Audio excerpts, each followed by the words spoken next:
ya es tarde y nuestro público nos espera. Chicas, ¿dónde están? Chicas, ¿qué hacen ahí? Dios mío, vengan para acá. No ven que nuestro público nos está esperando.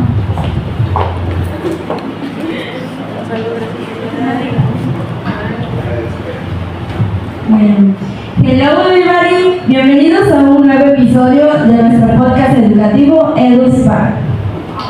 Este episodio va a ser el último del año y estamos muy emocionadas porque tenemos público en vivo. Son personas a las que le agradecemos muchísimo porque estuvieron desde las 7 de la mañana esperando que entráramos. Entonces estamos muy agradecidas de que estuvieran aquí. Muchas gracias. Y igual a los que nos están viendo en el en vivo de YouTube, muchas gracias. Pues como les dije, este es el último episodio del año y va a ser un episodio muy enriquecedor porque estamos aquí juntas, más compañeras además, y somos dos jardines que somos de la misma localidad pero de diferentes jardines. Se encuentra conmigo el Jardín de Niños Álvaro Obregón, que se conforma por Sharin y por Aislinn, y el Jardín de Niños Tenochtitlán, que está conformado por Cintia, por Yari y por su servidora Sofía.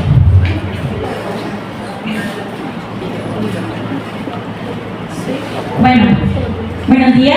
Primero que nada, mi compañera Sofi, en este podcast, en este episodio, vamos a platicar primero sobre nuestros jardines, sobre nuestra primera intervención docente, claramente. Bueno, yo quiero empezar platicándoles sobre mi aula, mi jardín. Yo, como ya dijo mi compañera, yo estuve en el Jardín Álvaro Obregón y mi grupo que me fue asignado fue el tercer grado grupo A. Ya anteriormente en prácticas de observación yo estuve con ellos en su segundo grado. Los niños son de reingreso, aunque esta vez hubieron niños de nuevo ingreso. No fueron muchos, fueron contados, pero sí se vio esa diferencia entre niños que ya llevan desde el primer año y llegan a tercer grado, a niños que son de nuevo ingreso y están en tercer grado pero parecen de primer grado, porque nunca habían ido a la escuela. Me tocaron niños que nunca habían ido a la escuela, era como si estuvieran en primer grado. Bueno, yo les quisiera hablar sobre las estrategias que usé. Yo usé la estrategia de cuentos, también sobre exploración, pero en la que más me centré fue, o la más significativa, fue la de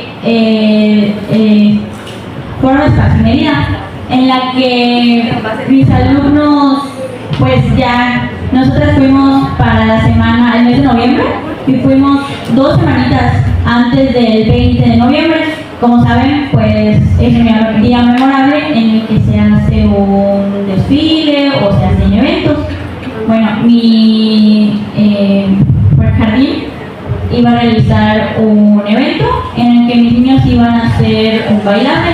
Ellos bailaron el payaso del rodeo, bueno, iban a bailar, en el que yo salía con mi docente a practicar con ellos y usábamos pelotitas, pero para coordinarlos decíamos 1, 2, 3, 4 y movíamos dependiendo del lado izquierdo o derecha. Algunos la verdad se les complicaba, pero al estar ensayando varios días, pues la verdad que se les empezaron a coordinar bastante. Ya conocían su lateralidad, ya sabían hacerlo arriba y abajo sin equivocarse, y la verdad que el baile les era perfecto. Pues ya. Bueno, de mi parte yo trabajé con el campo formativo de lo humano y lo comunitario y realicé estrategias de literatura infantil. En estas apliqué materiales visuales y pues en cuanto a los materiales visuales estuve utilizando lo que son proyecciones de videos. En esos videos estaban los cuentos y un ejemplo de un cuento que utilicé es el cuento del murosaurio. En mi planeación estuve trabajando sobre lo que es la higiene personal y este cuento del mugosaurio me ayudaba a que los niños se interesen por tener una buena higiene, que se interesen en ser unos niños limpios y no ser unos mugrosaurios.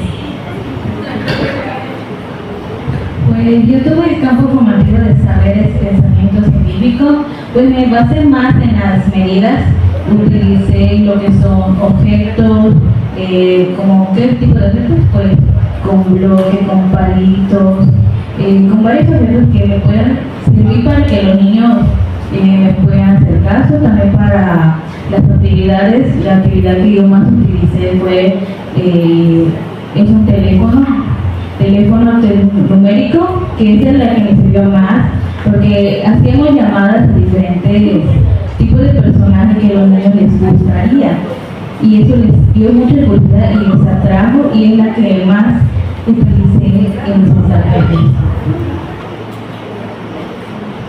Bueno, pues como bien habían mencionado, mi jardín es el Álvaro Obregón. Y pues yo en mis estrategias trabajé en mi campo formativo de lenguajes. Entonces apliqué estrategias sobre la literatura infantil. Entonces trabajé lo que son cuentos y pues trabajé lo que es un mandil con un cuento y un cuento creado por mí. Entonces pues el cuento con el mandil la verdad me fue muy útil, muy buena estrategia, los niños se prestan atención. Luego les gusta les gusta preguntar las imágenes que les van mostrando, les gusta preguntar, maestra, y esto, maestra, lo otro. Entonces es una muy buena estrategia el trabajar con el mandil y contar el cuento, narrarlo más que nada. Y al irles mostrando las imágenes, los niños les dan muy interesados, prestaron atención. Cabe recalcar que mi grupo es no tiene no prestan mucha atención, son un grupo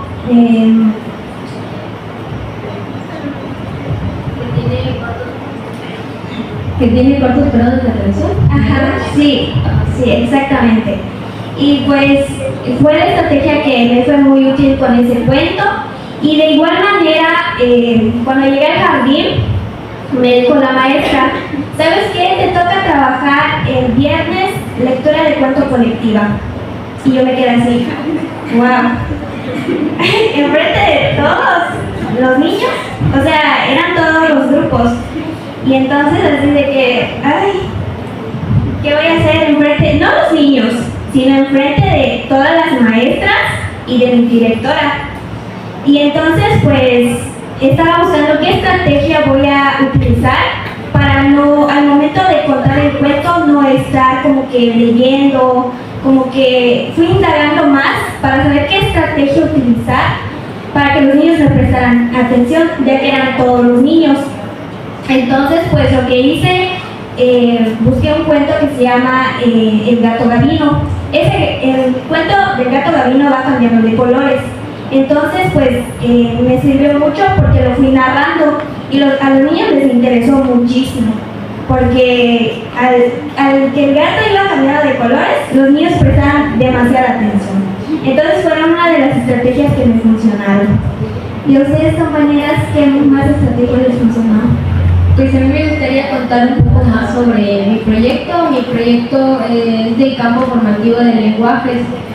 Yo trabajé con que los niños expresaran de manera oral preferencias, gustos, emociones y apoyándose en diversos lenguajes. Entonces, yo utilicé el lenguaje inglés y una actividad que integré dentro de esto fue sobre exploración del mundo natural y social. Fue sobre los colores. Salimos al patio de juegos a buscar colores en la naturaleza. Antes de esto, obvio, hubo una explicación sobre cuáles eran los colores en inglés y todo eso. Entonces, cuando salían a buscar en el patio de juegos, buscaban los colores, buscaban flores y regresaban y decían, maestra, mira, encontré una flor y es pink, encontré una hoja y es hielo. Y entonces eso hacía que se les quedara como un aprendizaje significativo. Cuando los niños juegan con su entorno, esto se les queda para toda la vida. Pero esto igual fue un poco complicado porque tenían un grupo grande, eran de tercer grado de nuevo ingreso, entonces tenían muchas diversidades de aprendizajes. Había niños que venían de escuelas privadas, había niños que era su primer contacto con la escuela, entonces para mí fue muy complicado adaptar las actividades porque era como si tuviera que adaptar las actividades a cada uno de ellos porque todos eran muy diferentes. Entonces pues eso hice, tuve que adaptar aunque sea a grupos pequeños, les daba actividades con las que pudieran trabajar y pues me gustaría saber cuáles son los retos de ustedes, los retos que enfrentaron en torno a los niños.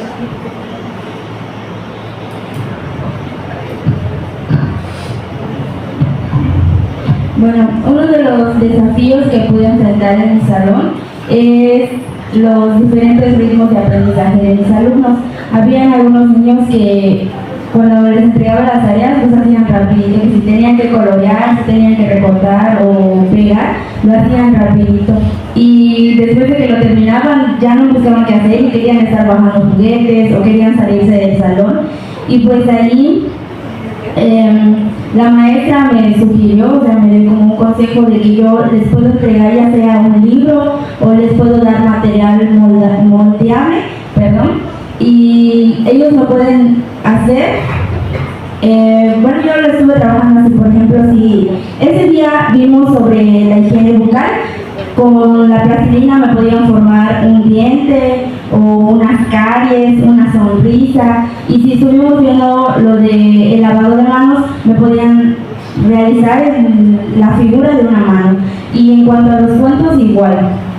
En la parte de la librería del salón teníamos varios cuentos que se relacionaban con la higiene personal y se les daba la opción a los niños de elegir entre los cuentos o la plastilina, y todo esto que tenga que ver con el tema que estuvimos tratando para no perder el ritmo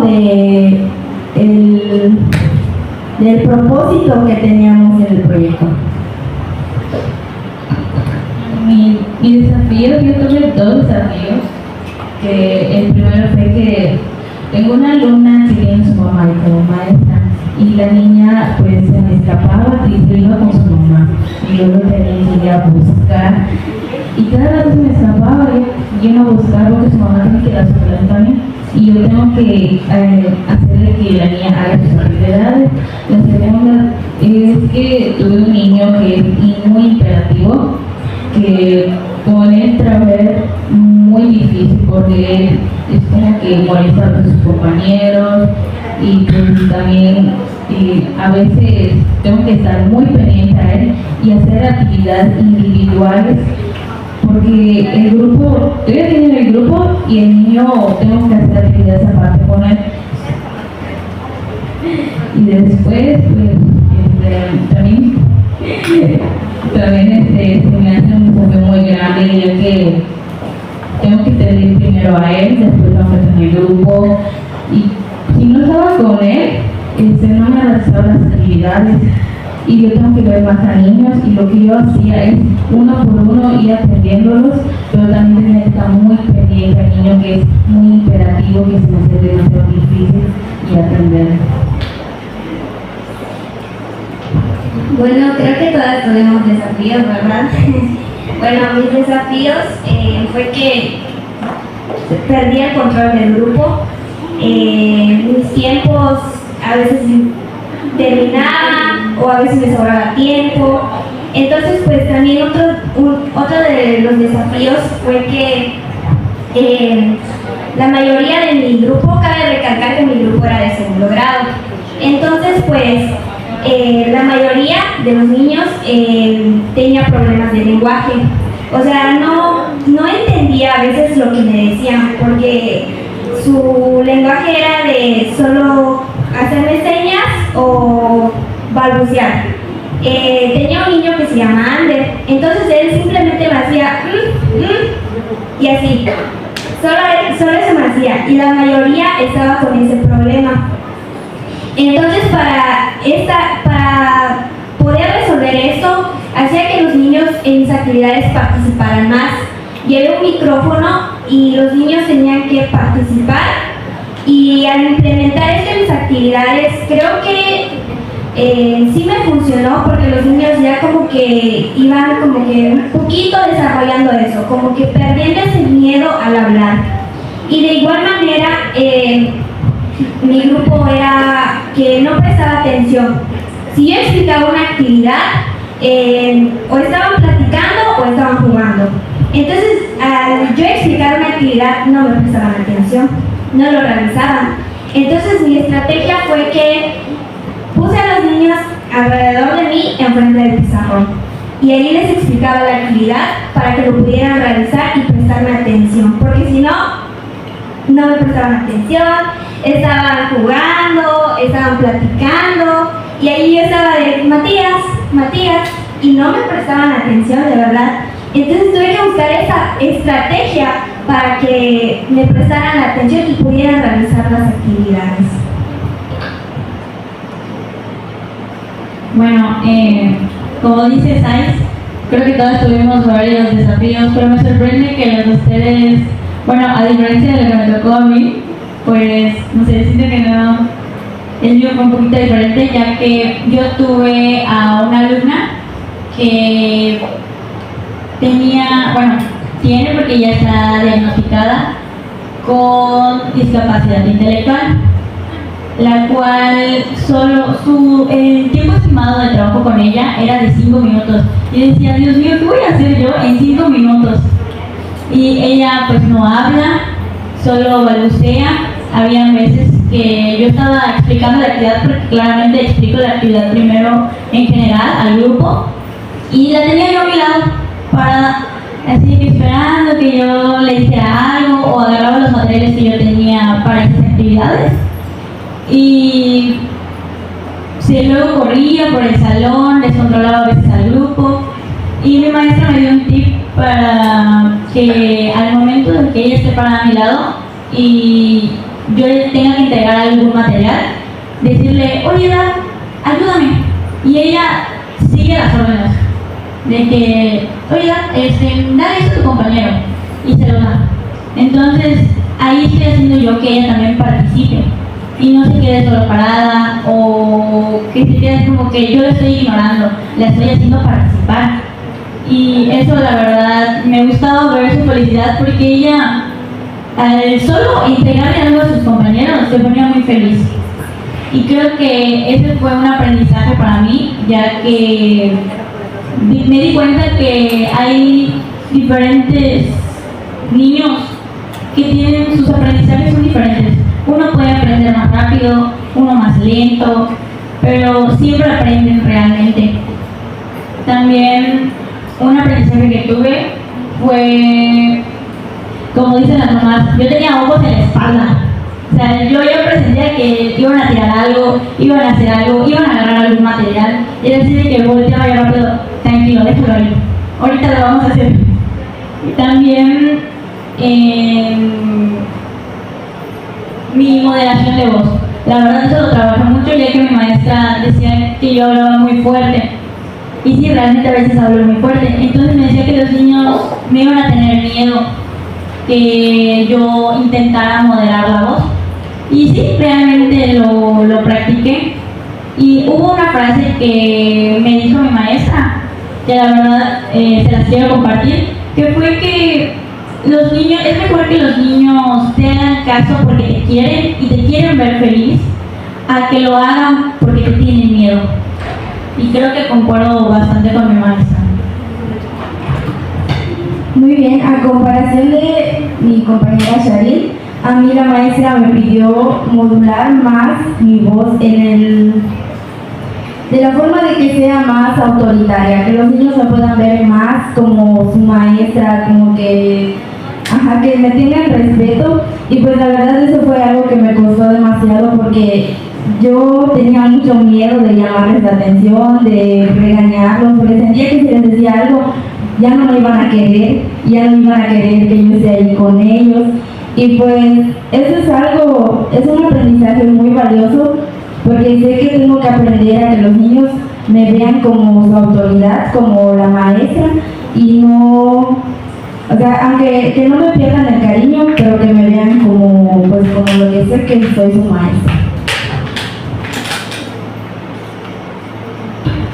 Pues a comparación de mis compañeras Karine y Yari, creo que yo nunca me puse a pensar sobre qué imagen estaba dando a los niños sobre mí, pero porque tengo un grupo grande, entonces creo que de ello viene un aprendizaje que es que yo no puedo dar una atención tan individualizada. Yo trataba los primeros días de que si un niño me hablaba yo me quedaba solo con él, yo estaba ayudando y los otros niños pues estaban en su rollo.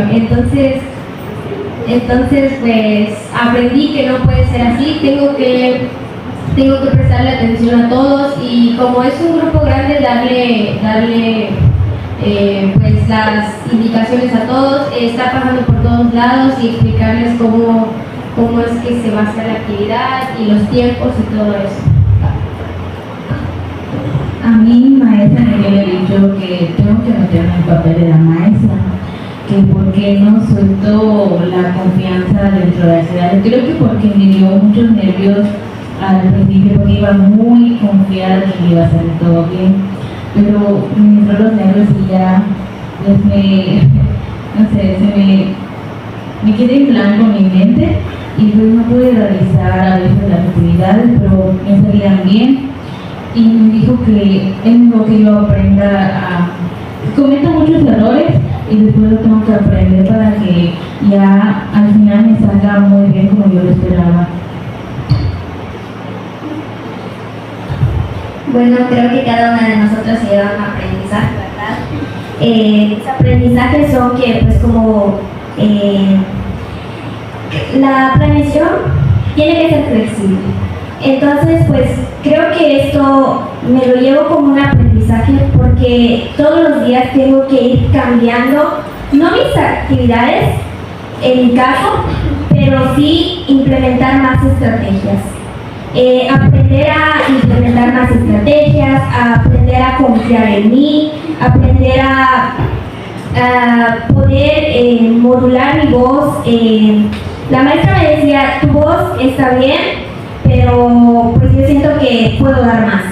Siento que es un aprendizaje que me llevo durante esas 2 semanas, al aprender a aplicar, no sé, más pausas activas, canciones, perder el miedo de cantarle a los niños, de jugar con ellos y de bailar con ellos, porque me decía la maestra, es que tienes un poco de pena.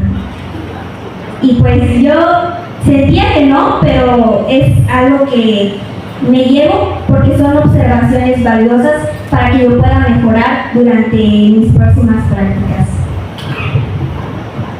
Sí, compañera, ahora que hablas de las estrategias, pues quiero reconocer que pues nuestros docentes aquí presentes nos ayudaron también a saber todo eso, a pensar en todo lo que podíamos utilizar al momento de irnos de prácticas, y pues eso es algo que les agradezco mucho. Charlene siempre intentando quedar bien. No, pero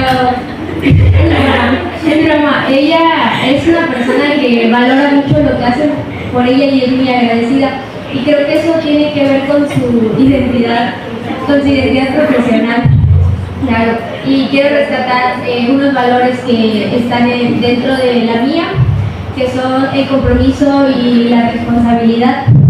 Yo pues aprendí esto durante mi estancia aquí en la normal y durante las prácticas, porque al principio de este semestre la verdad no tiene mucho, igual fue un aprendizaje. Yo no era que faltaba, sino que llegaba tarde, incluso en el jardín, pero ahora ya llego temprano, digamos, igual en las prácticas llegaba, porque era importante para mí en ese momento y fue el aprendizaje que me llevé, que tener que acomodar mis mesas, tener que acomodar material, y pues ese es son valores que me quedan ahorita porque incluso me acabé mi derecho a faltas por eso y ya Ni te quejas de mí. o sea, pero ahora ya lo tengo esos valores y me comprometo a no dejarlos a un lado y a seguir fortaleciéndolos.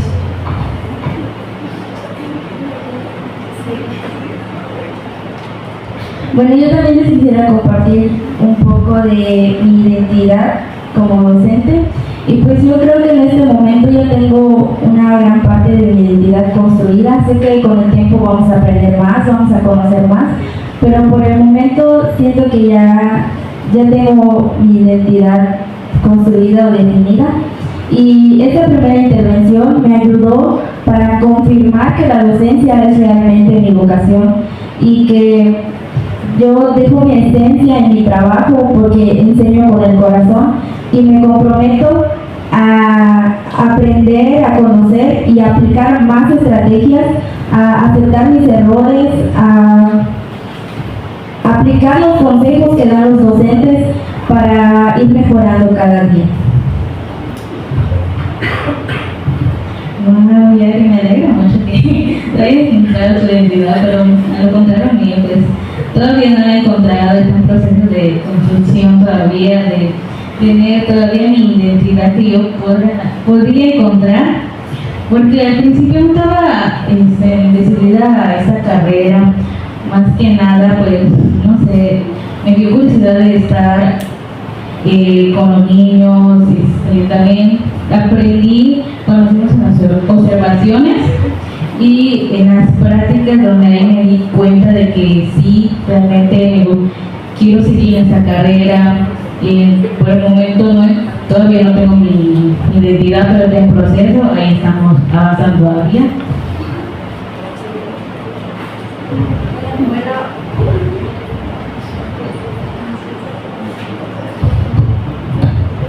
Bueno, creo que mi identidad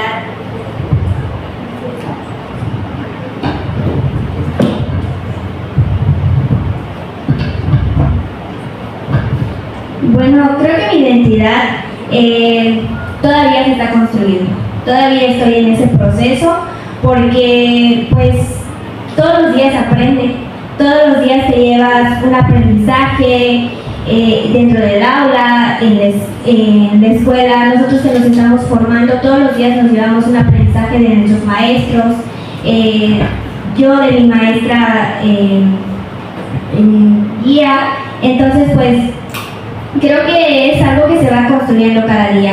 Todos los días vas a ir aprendiendo algo nuevo.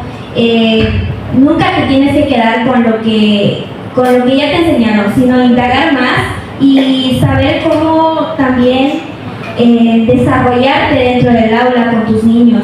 Entonces creo que, bueno, mi identidad todavía se está construyendo porque todos los días puedo aprender algo más. Entonces pues me comprometo a llevar más estrategias, a modular mis tiempos, a saber confiar más en mí. Disculpen ese pequeño cambio. Bueno, me alegra que todas o la mayoría haya encontrado cierta parte de su identidad y yo siento que he encontrado una parte, no completamente. Aunque, pues claro, falta mucho camino por recorrer, muchos jardines que visitar, claro. Entonces, concuerdo con mi compañera Sofi, que al principio, en la primera semana, cuando íbamos de observaciones, yo me levantaba, pues entrábamos a las 8, yo me levantaba a las 7, tranquila, relajada, 7:30 me estaba lloviendo al jardín, llegaba 10 minutos antes, despreocupada. Cuando empezamos ya a nuestra intervención docente, yo me tenía que levantar temprano, a las 6, porque yo tenía que llegar a arreglar mesas, a arreglar mi material, a prepararme a mí más que nada, de que hoy vas a dar la clase, hoy tienes que hacerlo bien. Entonces, son esos pequeños cambios que nos van formando, nos hacen ser más responsables, ¿verdad? Y pues me siento muy feliz de haber encontrado cierta parte de mi identidad. Entonces, bueno, ya se está acabando casi nuestro episodio y como es costumbre, pues ya saben que hacemos un pequeño ritual, por así decirlo, en donde vamos a prender nuestra velita del podcast.